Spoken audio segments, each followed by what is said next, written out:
L'univers tout entier, à ses débuts, était imprégné d'une harmonie parfaite. Les étoiles scintillaient, les galaxies tourbillonnaient et les cieux étaient peuplés de créatures magnifiques, chacune jouant un rôle essentiel dans l'ordre divin. Au cœur de cette symphonie cosmique se tenait une lumière éclatante, une entité conçue pour incarner la perfection et la beauté, Lucifer, le porteur de lumière. Mais cette histoire, qui s'ouvre sur les splendeurs du paradis, se transformera en un drame cosmique de proportions inimaginables. Comment cet être de lumière est-il devenu l'incarnation des ténèbres, le diable, l'ennemi juré de Dieu et de l'humanité? Nous allons plonger dans l'histoire de Lucifer, depuis ses origines radieuses jusqu'à sa chute tragique, en explorant la rébellion qui a bouleversé le ciel. Nous découvrirons également les implications spirituelles de cet événement pour l'humanité, tout en tirant des leçons morales applicables à notre vie quotidienne. Lucifer, dont le nom signifie porteur de lumière, fut créé par Dieu lui-même, comme tous les autres anges. Mais il n'était pas un ange ordinaire.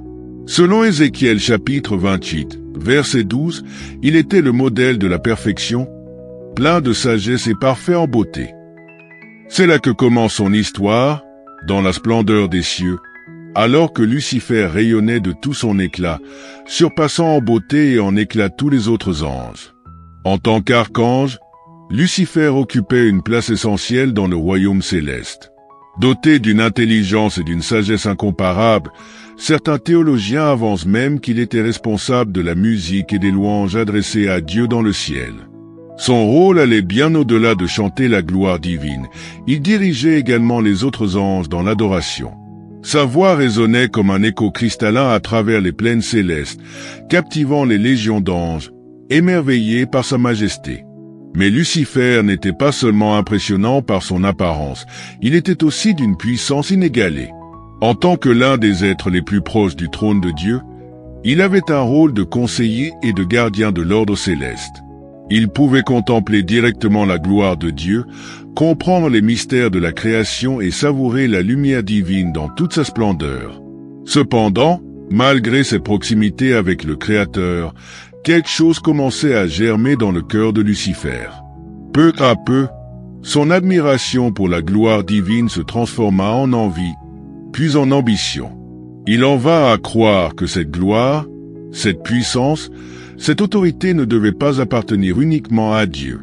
Après tout, n'était-il pas l'être le plus magnifique, le plus sage et le plus puissant de toute la création?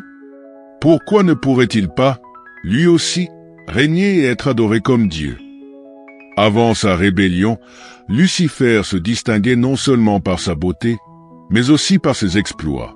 Il était un serviteur dévoué, exécutant avec précision et efficacité la volonté divine.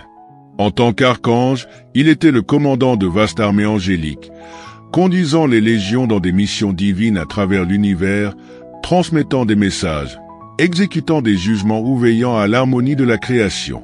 Sa sagesse et son savoir-faire faisaient de lui un conseiller de premier plan, siégeant dans les conseils célestes où les décisions majeures étaient prises. Lucifer était également celui qui veillait sur la gloire divine. Il se tenait près du trône, protégeant la sainteté du Créateur. Il assistait aux révélations divines et participait à la création de nouveaux mondes, émerveillé par la puissance infinie de Dieu. Il chantait lors de la création de la terre, alors que les étoiles du matin chantaient ensemble et que tous les fils de Dieu poussaient des cris de joie. Job chapitre 38, verset 7. Cependant, au fil du temps, Lucifer cessa de se réjouir de la gloire de Dieu. Son cœur, autrefois rempli de louanges, devint lourd d'envie. Contemplant son propre reflet, il commença à croire qu'il méritait davantage. La beauté, la sagesse et la puissance que Dieu lui avait données commencèrent à le corrompre. Il se dit alors, « Je monterai au ciel, j'élèverai mon trône au-dessus des étoiles de Dieu. Je m'assiérai sur la montagne de l'Assemblée, dans les extrémités du nord. Je serai semblable au Très-Haut. » Ésaïe chapitre 14, versets 13 à 14. L'orgueil de Lucifer atteignit des sommets.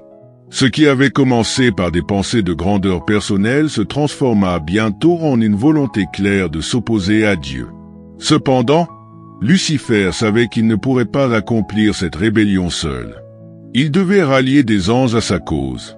Avec sa beauté et son charisme, il commença à semer des doutes parmi les autres anges. Il leur murmurait des promesses de liberté, de pouvoir et d'égalité.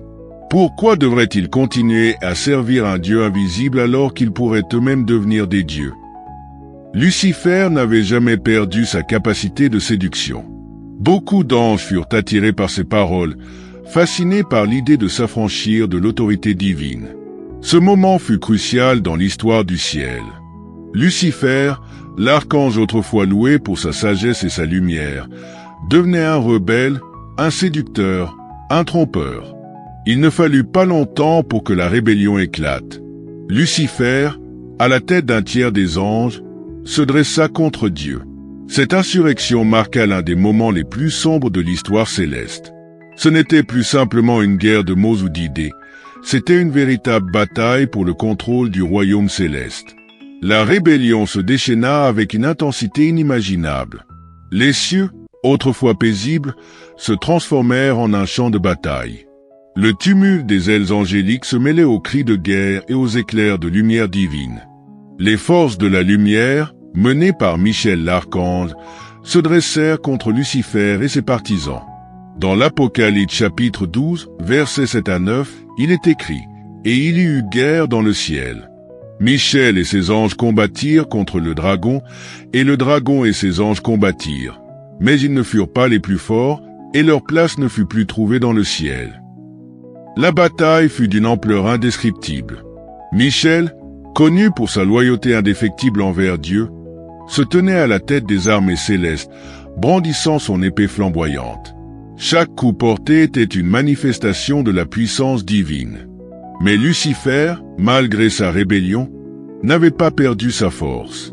Il menait ses légions avec fureur, déterminé à renverser l'ordre établi par Dieu.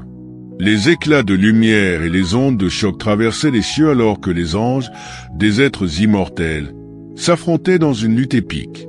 La beauté de Lucifer, autrefois source de louanges, était désormais défigurée par l'orgueil et la haine. Il rugissait de rage contre Michel, l'accusant de traîtrise, promettant destruction et chaos. Michel, cependant, demeurait inébranlable. Avec une foi inébranlable en la justice de Dieu, il lança un ultime assaut, terrassant Lucifer et ses partisans. Ce moment décisif marqua la fin de la rébellion céleste. Les anges fidèles acclamèrent la victoire, tandis que Lucifer et ses anges déchus furent précipités hors du ciel. La chute de Lucifer fut aussi spectaculaire que sa rébellion. Lui, le porteur de lumière, fut plongé dans les ténèbres, son éclat éteint à jamais. Ce moment, décrit dans Ésaïe chapitre 14, versets 12 à 15, résonne comme un avertissement. Comment es-tu tombé du ciel, ô Lucifer, fils de l'aurore? Comment as-tu été abattu, toi qui foulais les nations? Prisonnier de sa propre ambition, Lucifer se retrouva sur la terre, désespéré. Son ancienne gloire était désormais un souvenir lointain. L'éclat de sa lumière avait disparu, remplacé par les ténèbres de la colère et du ressentiment. La terre, jadis un lieu de beauté et de sérénité, devint le reflet de son âme tourmentée. Lucifer, le porteur de lumière, était devenu Satan, l'adversaire, le serpent ancien, l'incarnation du mal. Son esprit, autrefois imprégné de sagesse, était désormais en proie à la rancéure. Dans son isolement, il conçut un plan diabolique pour se venger de Dieu. Il ne pouvait pas renverser le Créateur, mais il pouvait perturber l'œuvre divine en entraînant l'humanité dans le péché. Désormais identifié comme Satan, Lucifer entreprit son œuvre de séduction sur terre. Il s'approcha d'Adam et Ève, leur présentant des idées de rébellion et d'autosuffisance. En utilisant des mensonges habiles et des demi-vérités, il attira les premiers humains dans le péché, bouleversant l'ordre divin établi. La chute d'Adam et Ève eut des conséquences éternelles, entraînant l'humanité dans un cycle de souffrance et de séparation d'avec Dieu. La tristesse de cette chute ne réside pas seulement dans la perte de la pureté humaine, mais aussi dans la douleur qu'elle inflige à Dieu. Le Créateur, qui avait donné le libre arbitre à l'humanité, vit son chef-d'œuvre détruire les liens d'amour et d'harmonie qu'il avait établis. Satan, animé par sa rage contre Dieu, ne cessait de saper les fondements de la création, provoquant la désolation et le désespoir. Cependant, même au milieu de cette tragédie, la lumière de l'espoir brillait. Dieu, dans sa miséricorde infinie, ne laissa pas l'humanité perdue dans le péché. Il promit un Rédempteur, un Messie qui viendrait défaire les œuvres du diable.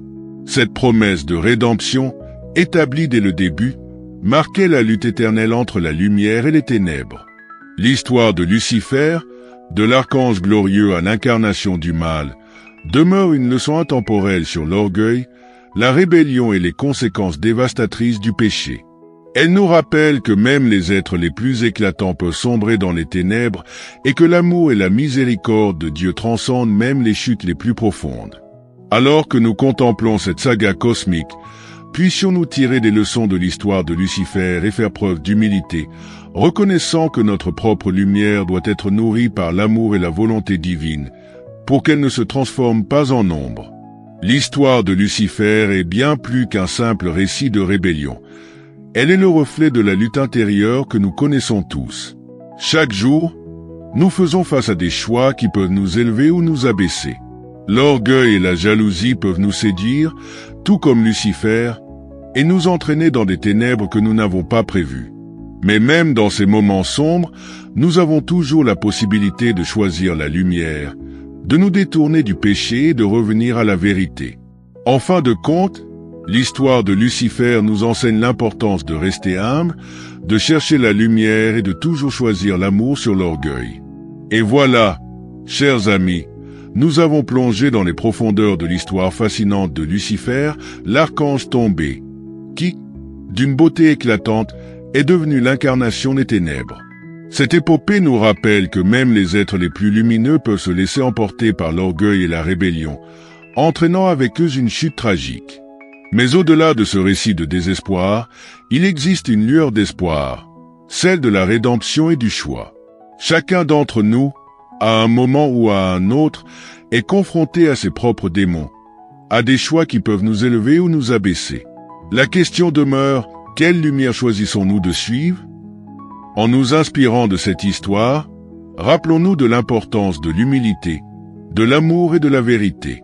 Si cette vidéo vous a captivé et vous a amené à réfléchir, n'hésitez pas à la partager avec vos amis et à vous abonner à notre chaîne pour découvrir d'autres récits fascinants qui illuminent notre compréhension du monde.